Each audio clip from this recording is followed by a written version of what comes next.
오늘은 탕자의 비유에 담긴 비유 세 번째 시간으로 있는 그대로의 살아 이라는 제목으로 누가복음 15장 25절부터 32절까지의 말씀을 가지고 함께 은혜를 나누고자 합니다.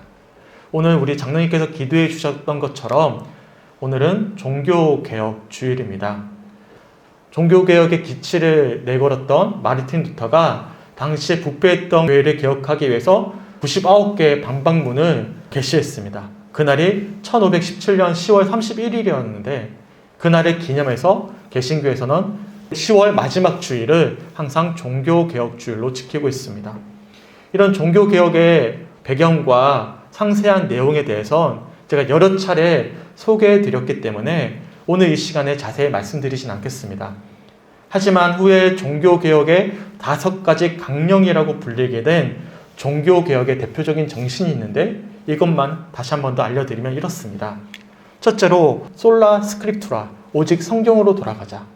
두 번째로는 솔라 그라시아, 오직 은혜로 돌아가자입니다.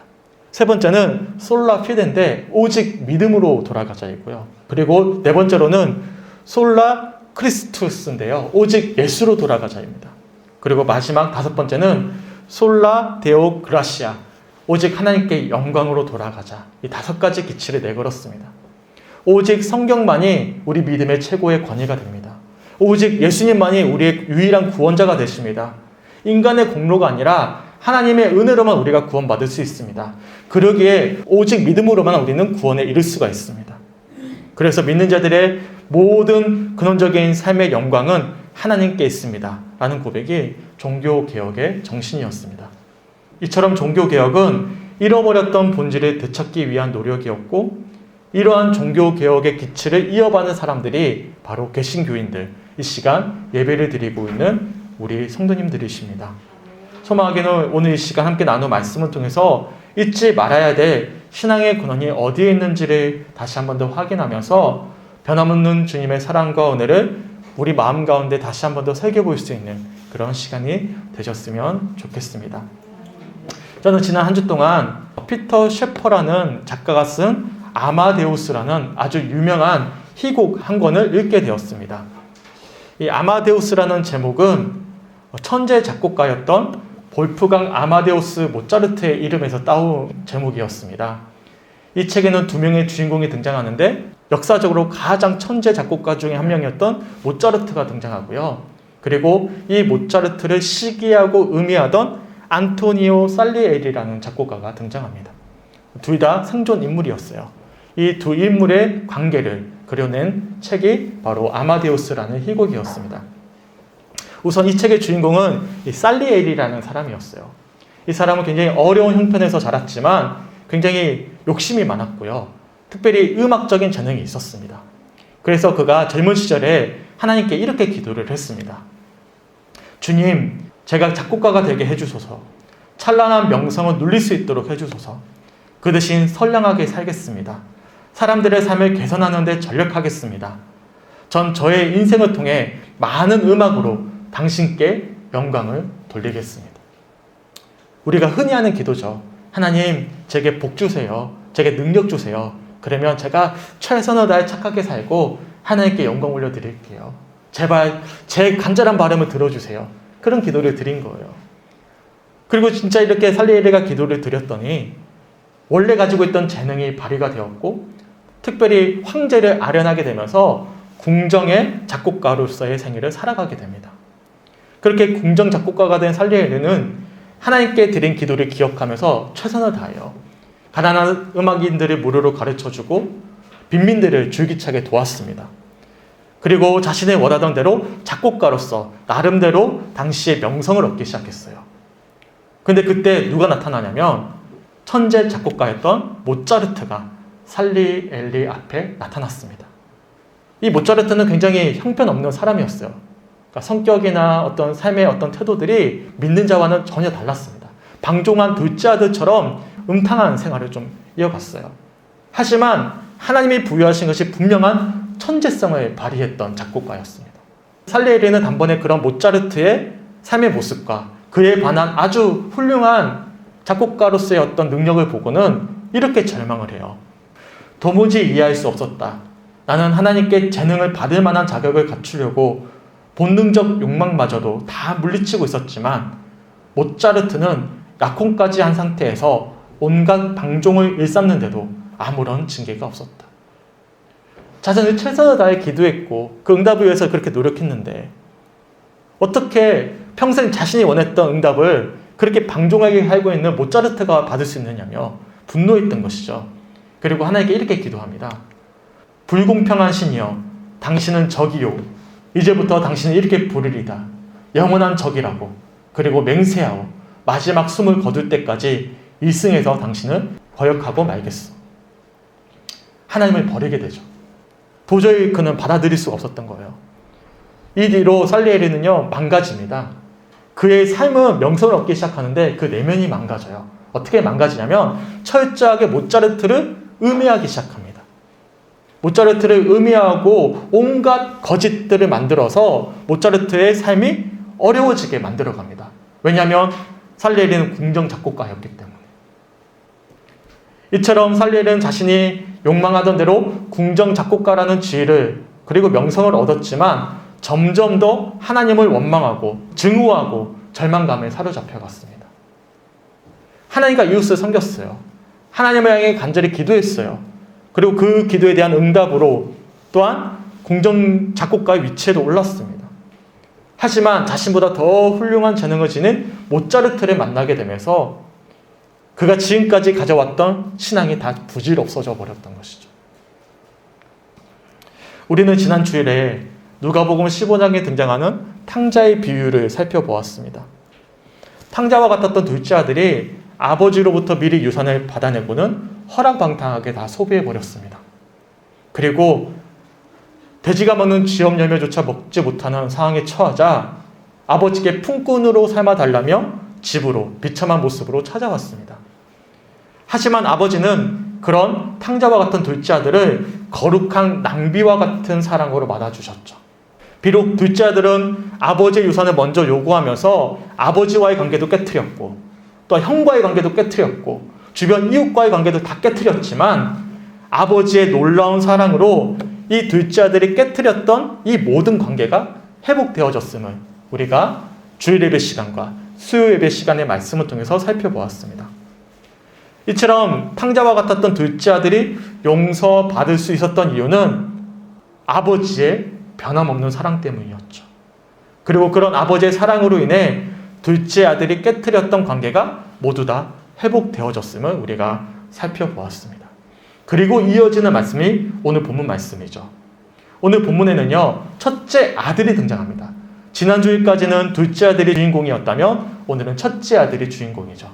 우선 본문 25절과 26절을 앞에 있는 세 번역으로 우리 함께 읽어보겠습니다.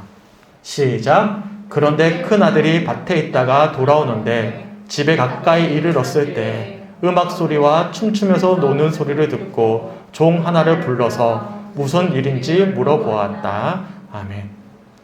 이 큰아들이 밭에서 일을 하고 돌아오는 길이었어요.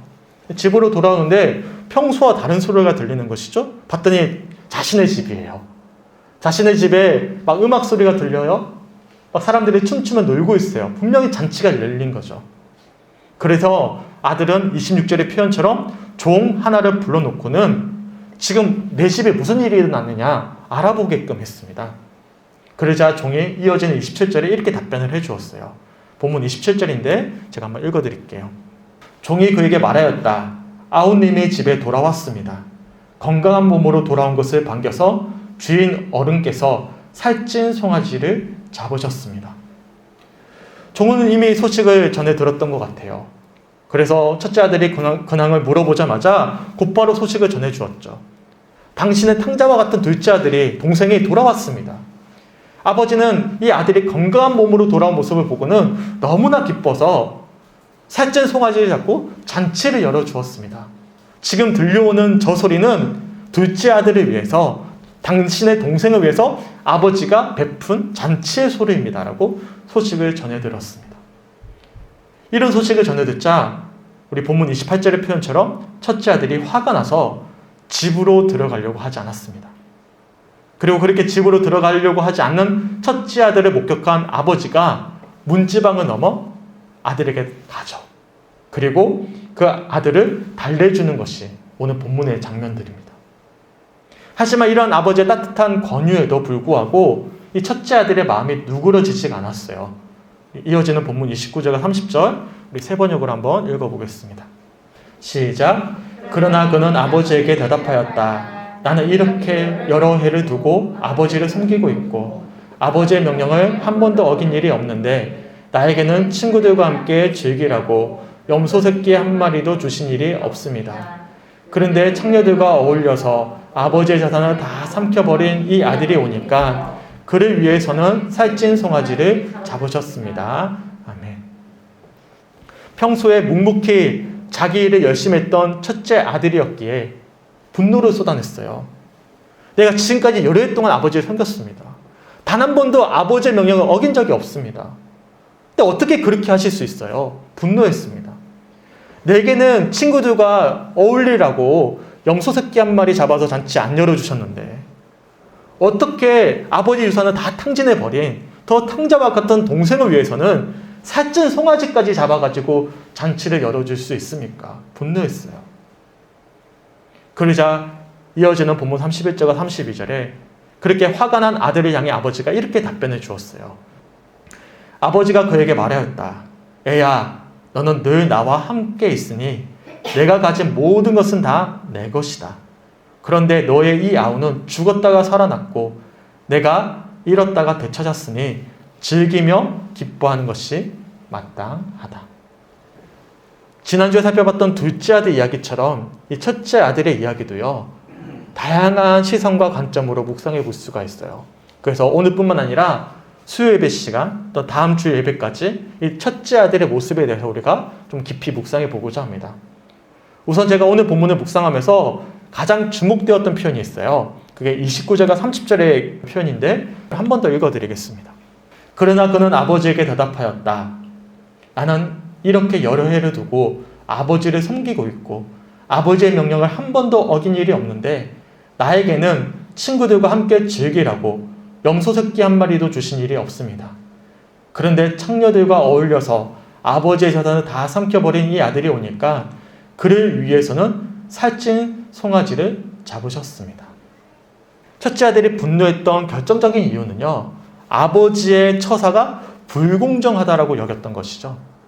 자신은 여러 해 동안 아버지를 섬겼어요. 더군다나 아버지의 명령을 어긴 적이 없어요. 근데 어떻게 자신에게는 염소 새끼 한 마리 잡아서 잔치를 안 열어주셨는데 어떻게 저렇게 탕자와 같은 동생을 위해서는 살찐 송아지를 잡아서 잔치를 열어줄 수 있느냐. 너무나 불공정하다고 분노했던 것이죠. 어떻게 생각하십니까? 충분히 그렇게 생각해 볼 수 있지 않습니까? 우리 선생님 어떻게 생각하시죠? 하지만 아들이 놓치고 있는 부분이 있어요. 이 아들은 아버지와 아들의 관계입니다. 공과를 구분해서 보상을 받고 처벌받는 관계가 아니라는 사실이죠. 일반적인 우리가 주인과 하인의 관계라면 충분히 이렇게 분노할 수 있어요. 하지만 이 아들과 아버지의 관계는 그런 관계가 아니죠. 부자 관계예요. 29절에서 첫째 아들은요, 아버지를 향해 나는 이렇게 여러 해를 두고 아버지를 섬기고 있고 아버지의 명령을 한 번도 어긴 일이 없었다라고 한변합니다. 여기서 섬기고 있다라는 표현의 헬라어 원어를 살펴보면 섬긴다? 이거는 아버지로서 아들과 관계를 맺고 있다는 의미가 아니에요. 종의 의미입니다. 내가 종이 되어서 주인에게 예속되어 있다는 의미를 담고 있어요. 달리 표현해서 평소 첫째가 가지고 있었던 아버지에 대한 생각은요. 따뜻한 아버지로서의 관계가 아니었던 거예요. 어떤 부자 관계로서의 친밀함이 아니라 내가 노력한 만큼 대가를 주는 분으로 여겼던 것이죠. 제가 설교를 시작하면서 아마데우스라는 희곡을 소개해드렸습니다.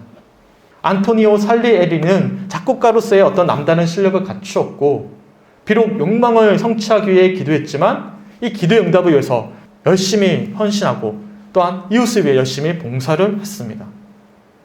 하지만 평소에 방종을 일삼던 모차르트라는 천재 작곡가가 나타나면서 그런 살리엘리의 왜곡된 신앙이 무너져 버렸어요. 왜냐하면 살리엘리가 보았을 때 하나님은 공정하지 않거든요. 자신은 열심을 다해서 헌신했는데 어떻게 내게는 이런 재능만 주시고 어떻게 저렇게 방종하게 사는 모차르트에게는 저렇게 놀라운 재능을 줄 수 있느냐 비교했던 것이죠. 그렇게 모차르트를 음해했던 살리엘리가 이 책의 마지막에 이렇게 고백을 합니다. 사람들은 무엇보다 자유를 찾았지만 난 스스로 노예가 되기를 갈망했습니다. 절대자인 신께 내 몸을 바치고 모든 정성을 다 바치는 것이었죠.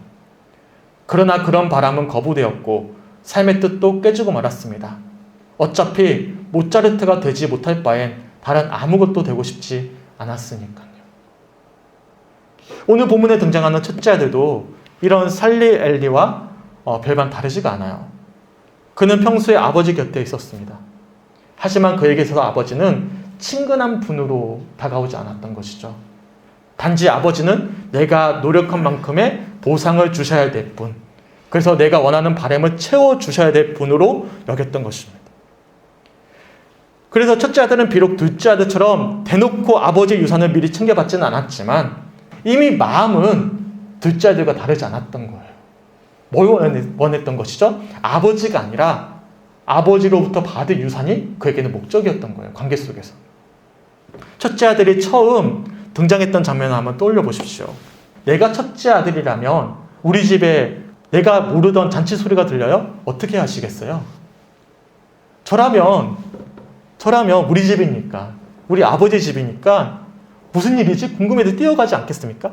뭘 생각하고 자시고 뭐가 있어요? 지금 우리 집에 뭔 일이 일어났는데, 어떤 기쁜 일이 일어났는데 당장에 무슨 일인지 몰라도 일단 달려갔을 거예요. 더군다나 집에 들어갔더니 원수 같지만 동생이 돌아왔어요. 그리고 그런 동생이 돌아와서 아버지가 너무나 기뻐서 잔치를 열고 있어요. 비록 그런 동생을 위해 잔치를 열고 있는 아버지가 이해되진 않지만 내 마음이 불편하지만 우리 아버지 체면을 생각해서라도 어떻게 하죠? 불편한 마음을 좀 참고 맞이로서 손님을 맞이하는 것이 자연스러운 모습이지 않겠습니까? 이에 대해 케니스 벨리 교수가 이렇게 주의를 합니다. 중동의 풍습과 동양에서 아버지의 권위를 크게 존중하는 것을 생각할 때 맏아들의 이런 행동은 극히 모욕적이다. 그뿐만 아니라 아버지가 베푸는 잔치에 참여하기를 거부하고 사람들이 보는 앞에서 가족과 심각하게 언쟁을 벌이는 것은 어느 문화에서나 무례한 행동이다. 비유 초반에 제시된 아버지와 둘째 아들 사이의 관계의 단절만큼이나 근본적인 관계의 단절이 아버지와 맏아들 사이에도 있다. 에스더서에 보면 이런 장면이 있습니다. 아하수에로 왕이 잔치를 엽니다. 잔치를 열었는데 평소에 자신의 왕후가 너무나 아름다웠어요. 와스디 왕후인데요. 너무 아름다우니까 신하들에게 아름다운 왕비를 자랑하고 싶어서 와스디 왕후를 불러오게 합니다. 근데 웬일요? 와스디 왕후가 안 와요. 왕이 불렀는데 왕후가 안 와요. 신하들 앞에서 면목 없는 어떤 상황이 벌어진 것이죠. 그러자 에스더 1장 12절에 이렇게 말씀합니다. 제가 세 번역을 한번 읽어드릴게요. 그러나 와스디 왕후는 내시들에게 왕의 명령을 전하여 듣고도 왕 앞에 나오기를 거절하였다. 이 소식을 들은 왕은 화가 몹시 났다. 마음속에서 분노가 불같이 치밀어 올랐다. 지금도 그렇지만 당시 사회는 더 체면을 중요하게 여겼던 사회였거든요. 그래서 사람들 앞에서 체면이 상한 왕은 불같이 분노합니다. 그리고 곧바로 와스디 왕후를 폐위해버려요. 그리고 이어지는 왕후가 누구냐면 바로 에스더가 왕후가 돼요. 하지만 오늘 본문에 등장하는 아버지는 그렇지 않았죠. 거룩한 낭비와 같은 사랑으로 둘째 아들을 맞이해 주셨던 아버지는 모습만 달랐을 뿐이지 친밀한 관계를 거부했던 이 첫 번째 아들조차도 거룩한 낭비와 같은 사랑으로 마주해 주었습니다. 우리 본문 28절을 세 번역으로 한번 읽어보겠습니다. 시작. 큰아들은 화가 나서 집으로 들어가려고 하지 않았다. 아버지가 나와서 그를 달랬다. 아멘. 여기 보시면 달랬다라는 표현이 등장하죠. 이 표현의 원어를 좀 살펴보면 권하고 격려하고 애원하고 강구하다라는 의미를 담고 있음을 우리들이 알 수가 있어요. 갓난아이를 달래며 격려하듯이 그렇게 아버지는 사랑을 담아서 장성한 첫째 아들을 품어주었습니다. 애야, 너는 늘 나와 함께 있으니 내가 가진 모든 것은 다 내 것이다. 탕자와 같은 둘째 아들을 거룩한 낭비와 같은 사랑으로 맞아주셨던 것처럼 이 아버지는 사람들 앞에서 자신을 욕보였던 이 첫째 아들을 맞이해 주었던 것이죠. 더욱이 마음으로는 이미 아버지의 유산을 요구한 것과 다름없는 첫째 아들을 아버지는 아들로서 다시 한 번 더 초청해 주고 계시는 것입니다. 왜냐하면 아버지의 사랑은 변함없는 있는 그대로의 사랑이었기 때문이죠. 우리 성도님들에게서 하나님은 어떤 분이십니까? 종교적인 사람들도 대부분 도덕적으로 살아가요. 어쩌면 믿지 않는 사람들보다 더 착하게 살아갑니다. 하지만 믿는 사람들의 마음의 근원을 좀 살펴보면 이 삶의 목표가 하나님과의 어떤 사랑의 관계로부터 나오는 것이 아니라 살리 엘리처럼 하나님을 잘 믿음으로 내가 무엇인가를 받게 될 어떤 보상의 목표를 두고 있는 경우들이 참 많이 있어요. 내가 이렇게 열심히 잘 믿고 내가 이렇게 열심히 헌신하고 착하게 살아가면 하나님이 어떤 내 삶의 태도와 모습을 보고는 그에 합당한 보상을 주실 것이다. 이거 좀 달리 표현할까요? 내가 이렇게 행동한 거에 대한 어떤 보상을 줄 책임을 하나님께 내가 스스로 지우고 있다는 거예요. 하나님 당연히 그렇게 하셔야 되는 분입니다. 첫째 아들이 생각했던 것처럼 하나님은 어련히 그렇게 하셔야 되는 분입니다라고 내가 생각해 놓고 있다는 것이죠. 그래서 우리 역시도 하나님께 순종해서 착한 사람이 되려고 노력했다라는 이유만으로 나는 당연히 복을 받을 만한 이유가 있다. 그런 도움을 베풀 의무가 하나님께 있다라고 우리는 생각하기 마련입니다. 그렇게 된다면 우리에게서 하나님 어떤 분이시죠? 공과를 나누는 분이 되시는 거예요. 공과를 나눠서 나에게 보상을 주실 분이지 나와 친밀한 관계를 맺는 아버지와 같은 구주가 되지 않음을 기억하셔야 됩니다. 왜 그렇습니까? 우리 하나님은요, 단순히 공과를 나누는 주인과 같은 분이 아니십니다. 우리 하나님은 나의 아버지가 되어주시고 나의 아버지이신 하나님은 있는 그대로 우리를 사랑하시는 분이십니다. 우리에게 중요한 것은 구원이 목적이 되는 것이 아니라 우리에게서도 신앙의 목적은 하나님이 되어야 되는 것이죠. 구원은요, 하나님과의 친밀한 관계 속에서 주어지는 축복이고 선물이에요. 또한 하나님을 잘 믿음으로 받는 은혜들, 경험들, 간증들은요, 하나님과의 관계 속에서 우리가 누리게 되는 기쁨일 뿐이죠. 그 기쁨이 하나님을 대신하기 시작한다면 결국에는요, 우리 마음 가운데 만족이 없어요. 그렇지 않습니까? 제가 전도사 시절에 간절히 기도했어요. 하나님, 제게 목회지를 주세요. 제가 여러 가지 형편이 쉽지 않았기 때문에 사실 수련 목회자 시절을 끝내고 담임지로 가야 되는데요. 사실 갈 곳이 없는 거예요. 솔직히 말씀드려서. 돈도 없고 백도 없고 어떤 상황도 어려워서 갈 곳이 없는 거예요. 그래서 3년 끝나고 나면 무조건 전도사를 마치고 목사 안수를 받기 위해서 나가야 되는데 안 되겠다. 목사 안수 1년 동안 못 받겠다. 흔히 말하면 꿇어야 되겠다 라고 생각하고 있었어요. 그래서 간절히 기도했죠. 아내와 함께. 하나님, 제발 사랑하는 성도들 아무도 없어도 좋으니까, 한두 명만 있어도 좋으니까 저기 목회지만 보내주세요. 기도했거든요. 그래서 하나님의 놀라운 은혜 가운데 이 자리에 왔어요. 비록 제 형님이 갑자기 이동하게 되면서 오게 되었지만 전혀 예상하지 못했던 과정이었거든요. 왔어요. 지금은 제가 만족해야 되잖아요. 제 기도 응답해 주셨잖아요. 이제 한두 분이에요? 아니잖아요. 얼마나 많은 분들이 앉아 계셔요. 근데 제 성에 차질 않는 거예요. 하나님, 제 성에 안 차요. 더 큰 교회 보내주세요. 더 사람들에게 더 귀한 말씀 나누고 하나님께 영광 올려드리고 싶어요 라는 내면에는요, 내 마음에 살리엘리와 같은 욕망이 숨겨져 있는 것이죠. 이미 주님은 나에게 은혜를 베풀어 주셨는데, 그래서 나에게 가장 귀한 곳으로 보내주셨는데 여전히 내 마음에 욕심이 가득한 것이죠. 이게 우리의 모습이지 않습니까?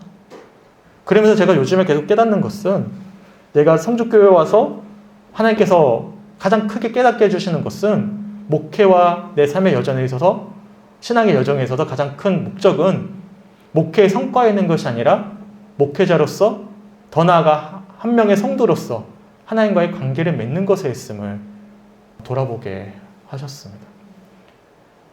그 이후에 주어질 내 목회지와 부흥과 성장 좋죠. 이건 축복이에요.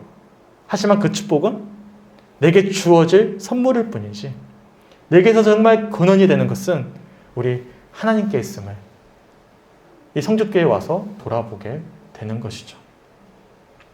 종교개혁자들은 오직 은혜를 외쳤습니다. 오직 믿음으로 돌아가고자 소망했습니다. 오직 은혜와 오직 믿음은 그 근원이 어디에 있는 것이죠? 하나님께 있어요. 하나님께 돌아가자라는 거예요. 하나님과의 관계로 돌아가자라는 거예요.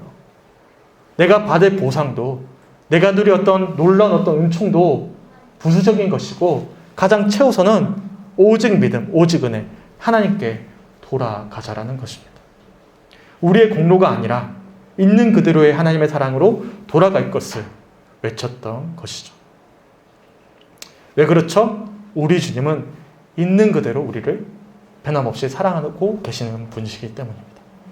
그리고 있는 그대로 우리를 사랑하시는 하나님은 우리를 그 관계로 초청하고 계시기 때문이죠. 이런 찬양이 있어요.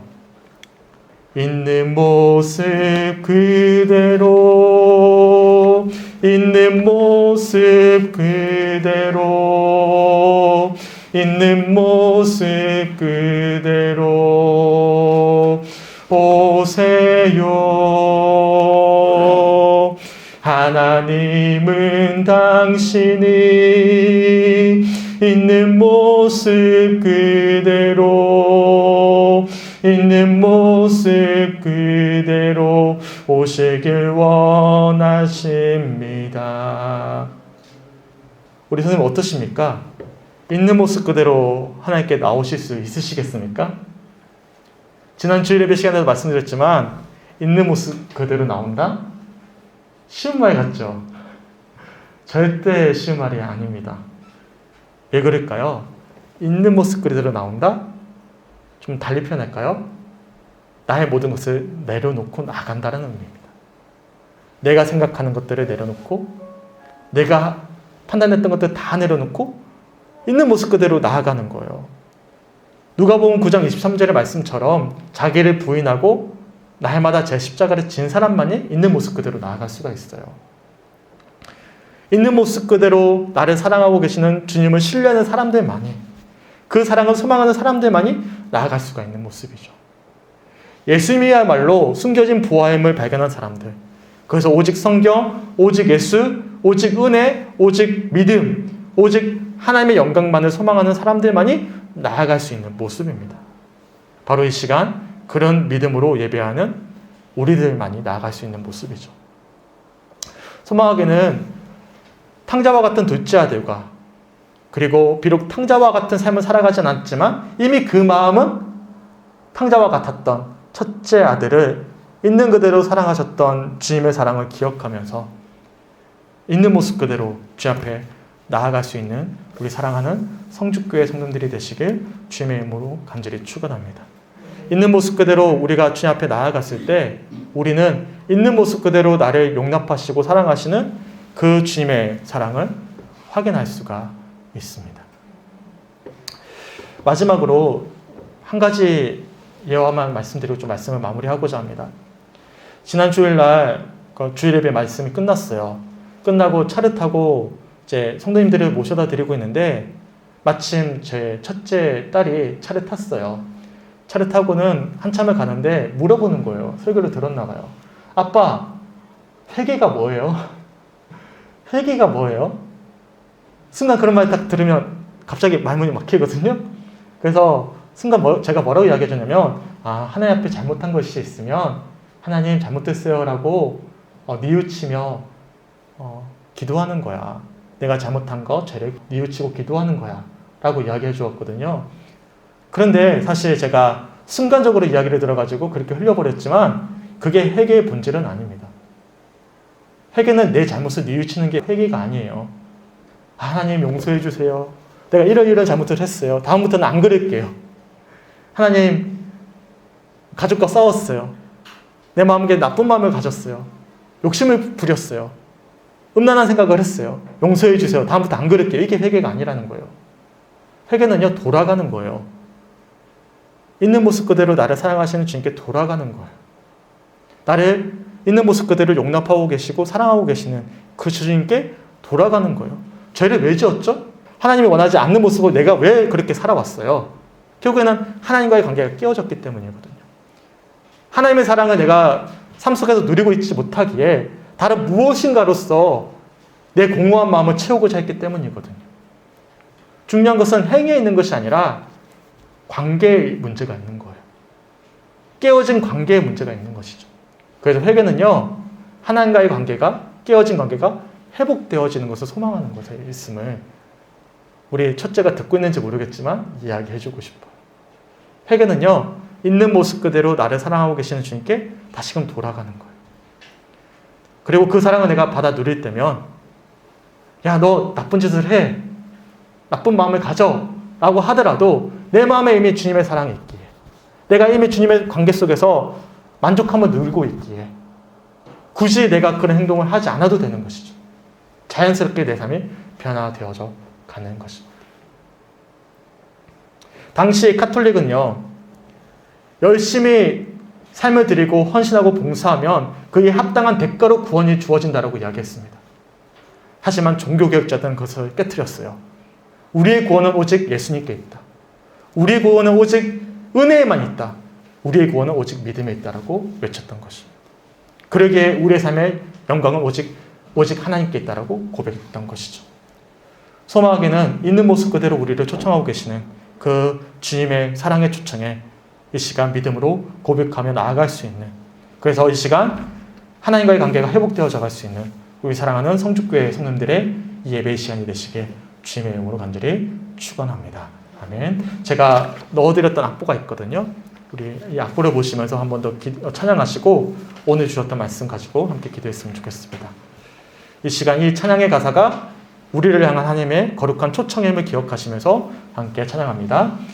있는 모습 그대로, 있는 모습 그대로, 있는 모습 그대로 오세요.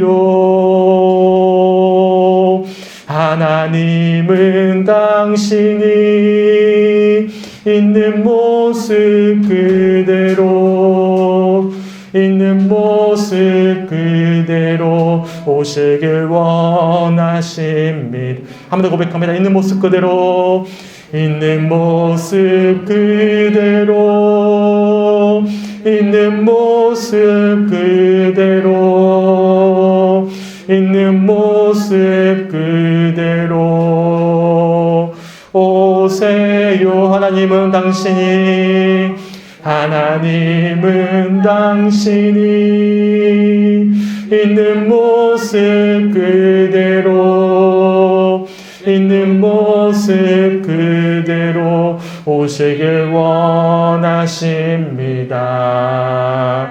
마지막 고백합니다. 있는 모습 그대로, 있는 모습 그대로, 있는 모습 그대로 오세요.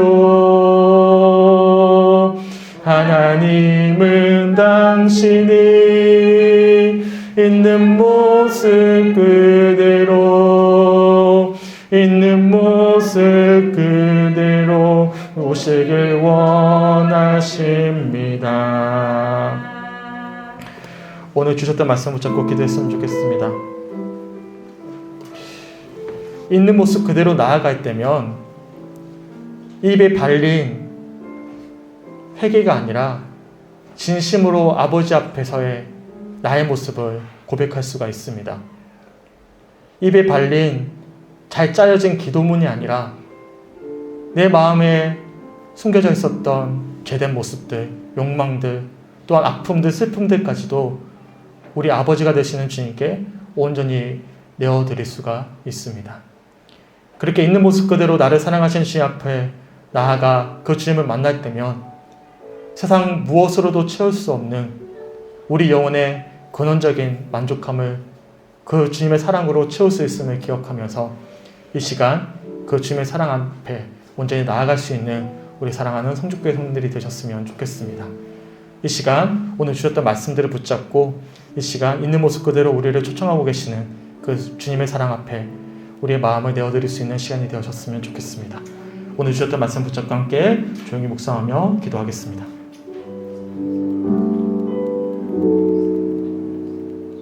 하나님 감사합니다. 하나님 우리들의 시간을 말씀 앞에 우리를 인도하여 주시고 아버지 말씀을 통해서 하나님 있는 모습 그대로 우리를 쫓아가시는 주 앞에 이제 나아갔을 때 주님과의 깨어진 관계가 회복되어져 가고 더 나아가 그 관계 속에서 아버지 우리가 머물렀던 죄된 모습들 또한 슬프고 아팠던 우리의 심령까지도 그 아버지의 놀라운 사랑으로 채워받을 수 있음을 기억하면서 하나님 앞에 나아갈 수 있도록 인도하심에 주님 너무나 감사합니다.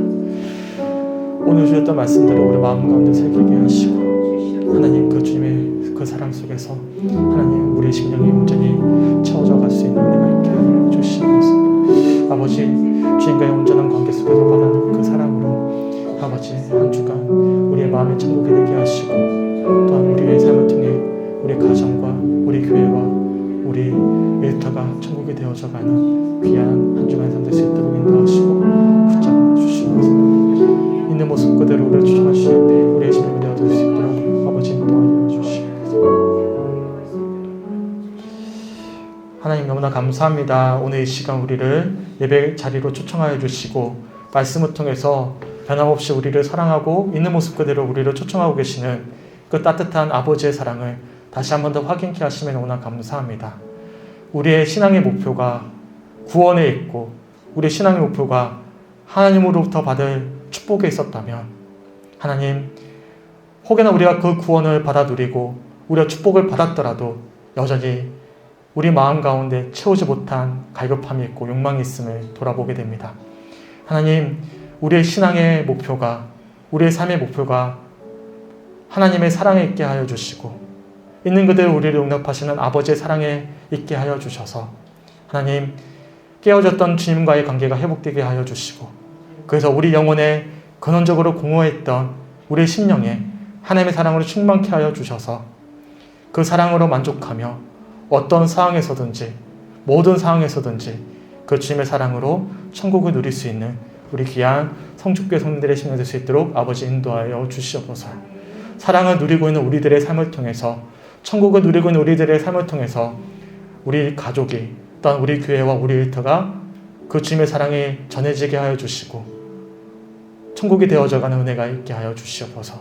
하나님 한 주간 오늘 주셨던 말씀들 기억하면서 주님과의 친밀한 관계 속에서 아버지 승리할 수 있는 우리 사랑하는 성축교회 성도들의 한 주간의 삶 될 수 있도록 아버지 인도하여 주시옵소서. 감사드리며 우리를 사랑하시는 예수 그리스도의 이름으로 간절히 기도드렸습니다. 아멘.